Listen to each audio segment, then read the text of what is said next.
Hello there, and welcome to another episode of Cutting Through the Bullshit. I am your host, Dr. Stephanie Snyder, and I am a high performance mentor. Through my unique blend of strategy, mindset, and intuition, I help men and women to cut through the BS in order to create the life and business they desire. So this morning on my run, I did receive additional inspiration, as I typically do.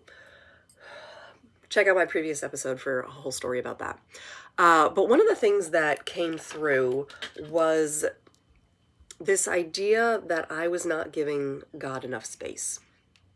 So let me see if I can actually find the quote that came through.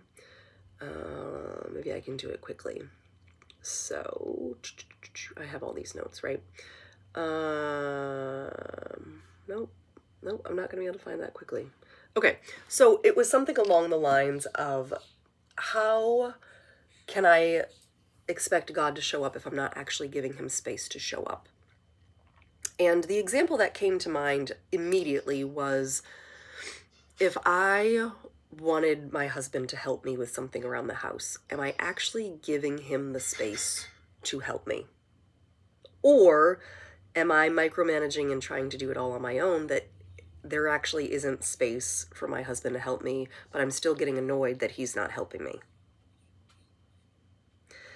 And as I was running with this, I thought, okay, all right, fair enough. So let's look and see, like, where am I micromanaging, like asking for support, whatever it looks like, right? Where am I asking God for something, but then not actually giving God the space to do the thing? And again, that example that popped into my head with my husband being like, hey, like, here's how that would equate to. You ask your husband to do the dishes, but you don't like the way that your husband loads the dishwasher, so you load the dishwasher anyways.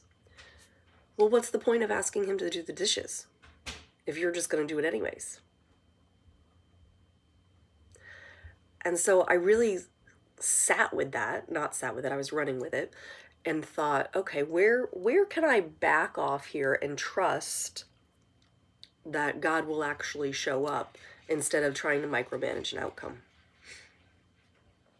And the thing that came up was timing, right? I love to have things happen according to my time, because I think it has to happen according to that timeline, because I'm a planner. I am just naturally a planner. I like to have things set in an order because it feels like it gives me the ability to relax in when I know that things are taken care of.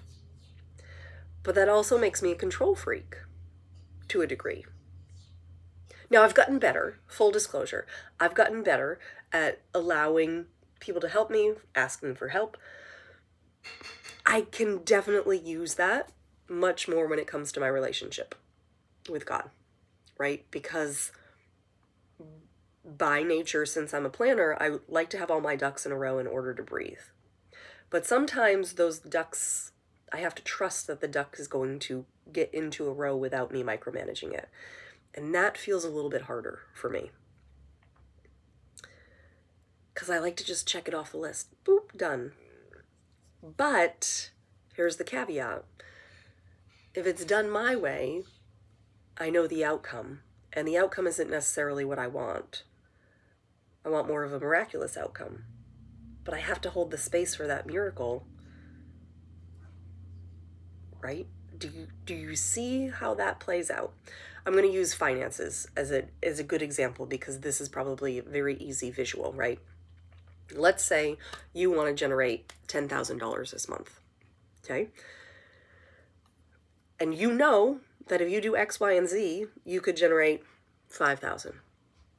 But because you're stretching yourself to 10,000, you logically don't necessarily know how to get to the 10,000. You know how to get to the 5,000.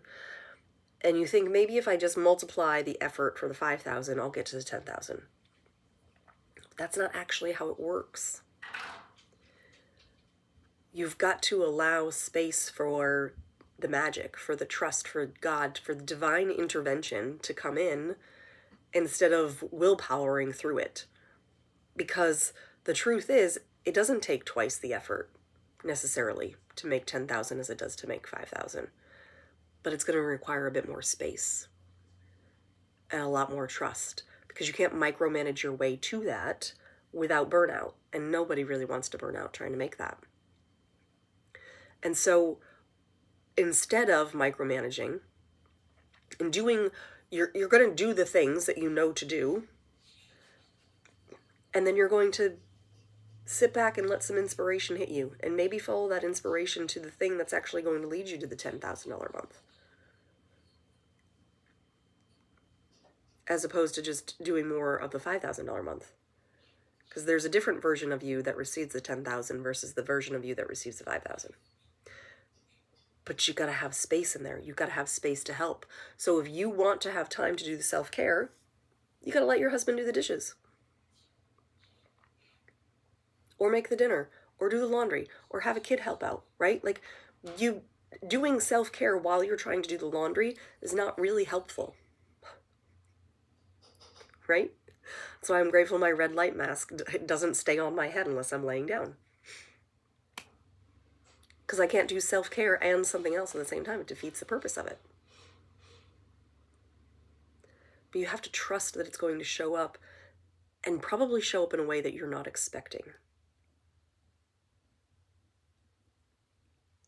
Open yourself up to a miracle there.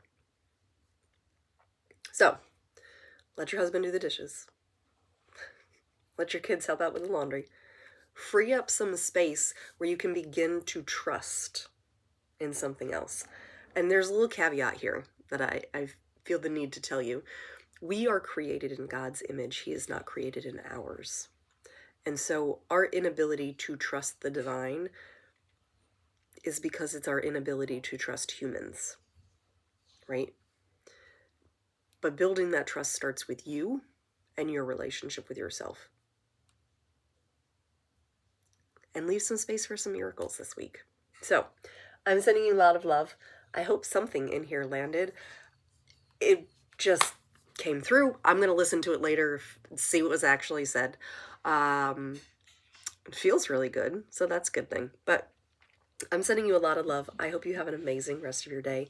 If you're interested in deepening your conversation with me or with yourself, you're feeling called to work with me, pulled in some fashion, definitely reach out to me. You can find me on Instagram. You can head over to my website, stephaniesnyderphd.com. All of that will be in the show notes. And as always, be you, because the world needs more of you. Bye.